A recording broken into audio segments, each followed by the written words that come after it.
2 weeks later, my mother was rushed to the hospital after collapsing on our driveway. An ambulance carried her away to Bamfield General, where she was immediately transported by helicopter to the Royal Jubilee in Victoria. She had suffered right ventricular failure, and both of her lungs had partially collapsed. By the time my father, grandparents, and I reached Victoria, she was fading in and out of consciousness. Dr. Michaels warned us that my mother was stabilized, but in critical condition. She took my father aside and whispered something to him. Whatever she said, I knew it wasn't good. We were allowed to visit my mother, but all I saw were massive machines and endless wires hooked up to every part of her body. An oxygen mask covered her mouth.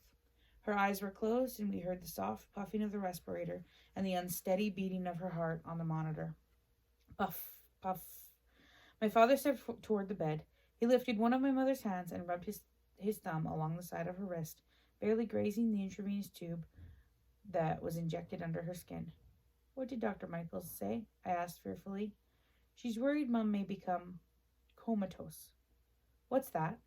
A coma is like a very deep sleep. I nodded robotically, my emotions shifting into neutral. This had to be a dream. None of this was real. It couldn't be. Maybe if I pinched myself hard enough, I'd wake up. I pinched my arm hard. It stung, and I stared at the red mark left behind, realizing that I was trapped in my own deep sleep, in a horrific nightmare from which I'd never wake up. We remained at my mother's bedside for hours, waiting for her to open her eyes.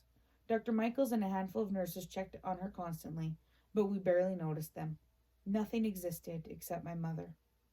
We stayed at a motel, leaving early each morning and returning late every night. Dr. Michaels encouraged us to talk to my mother every time we visited, regardless if she was awake or not. I often saw Nona Sophia hovering over her and whispering in her ear. On the fourth afternoon, I sat on the other bed and stared out the window, lost in my own little world, while my father and grandparents reminisced about my mother. When I overheard some of their comments, I silently fumed. They were acting as if she were already dead and buried. I'm going to grab a coffee and talk to the doctor, my father said, stretching out his long, cramped legs. Do you want anything, Sarah? I'm okay. We'll go with you, Nona Rocco said, motioning Nona Sophia to follow him. The second they left, I opened my backpack and took out the package Goldie had mailed to me. Adam's gift. Scooting off the bed, I placed it on the table by the window, sunlight reflecting off the sculpture's crystal surface, and in the dazzling light, the mother whale glowed as her baby cuddled close to her side. Suddenly, I sensed a shift of energy in the air. A movement. Something. I turned. My mother's eyes were open. She stared at the sculpture, then her gaze drifted toward me, her lashes fluttering helplessly. Mom? My voice sounded like it was a million miles away. I moved to her side and saw her hand twitch. She pointed to the ornament. I leaned down inches from her face. Adam gave it to me.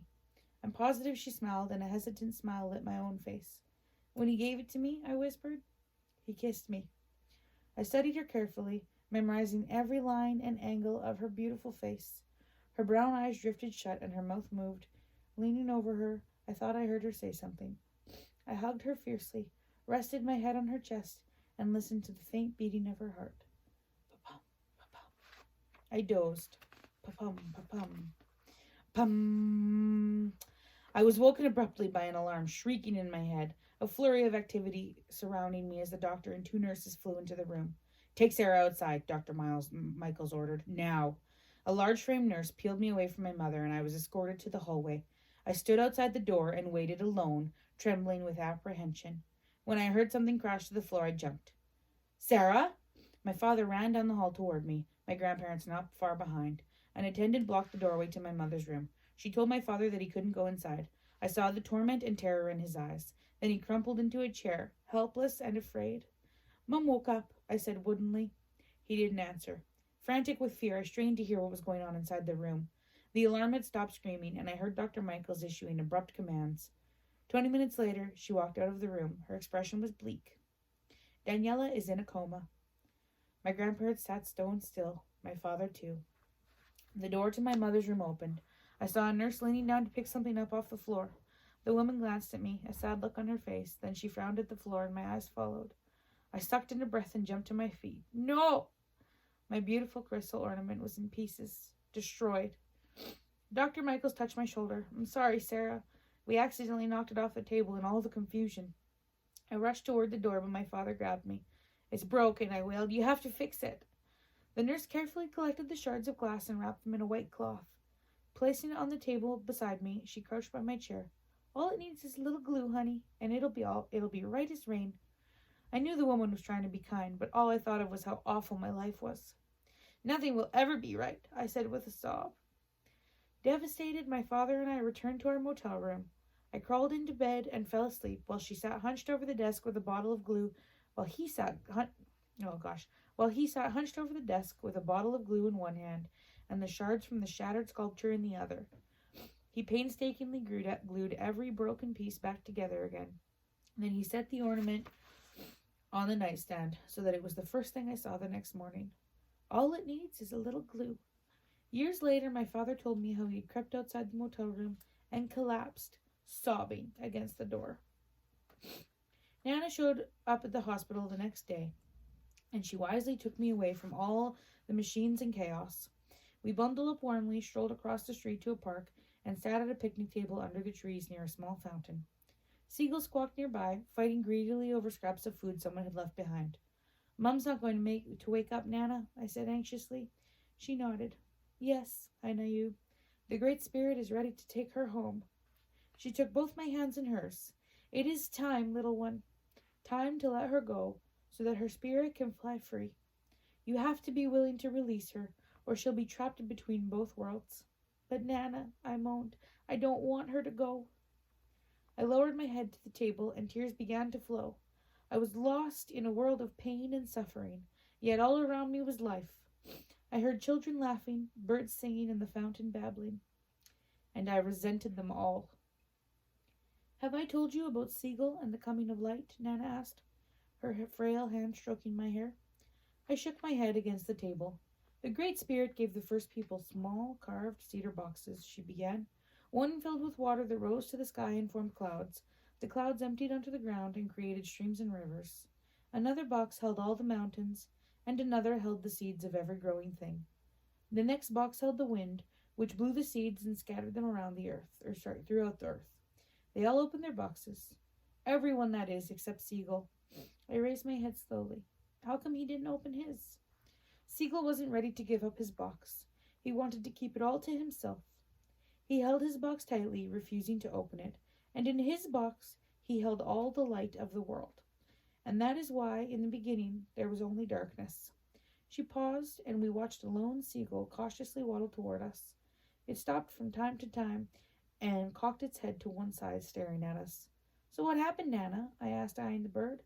Well, the first people asked Raven to talk to Seagull. But when Seagull still refused, Raven wished that a thorn would pierce Seagull's foot. And because whatever Raven wished became true, Seagull found a thorn in his foot. Raven offered to help him to pull out the thorn, but instead of pulling it out, Raven pushed the thorn in farther. Then he said, "If only I had some light to see." And do you know what Seagull did? He opened his box. Yes, Hainayu, he opened his box just a bit, and the stars fell out and lit up the sky. Then Raven pushed the thorn in even farther and told Seagull there still wasn't enough light. And Seagull opened his box some more, and the moon floated up to the sky. One last time Raven pushed in the thorn, and Seagull cried out, dropping his box, which opened and released the sun. And so it came to pass that there was light. She paused when the seagull near our table let out a shrill cry and flew away. Then she added, Seagull learned a valuable lesson that day. What? He learned that sometimes holding on to things only brought suffering. Her eyes fixed on mine, and I shivered. I thought about Seagull all day. When my father and I returned to the motel, I shared Nana's story with him. Afterward, he tucked me in, kissed my forehead, and wearily climbed into his bed.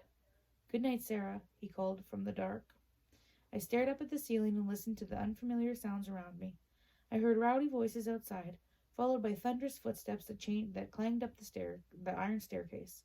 A car drove past, squealing its tires and its headlights illuminated our room for a moment. I held my breath, my pulse quickening. As I clutched my pillow, darkness engulfed me, and I slept. I dreamt of Seagull and Raven, and my mother. I walked with her and held her hand. Even in my dream, I understood that I must find the courage to let go. Release her, or she will be trapped between both worlds. Close your books.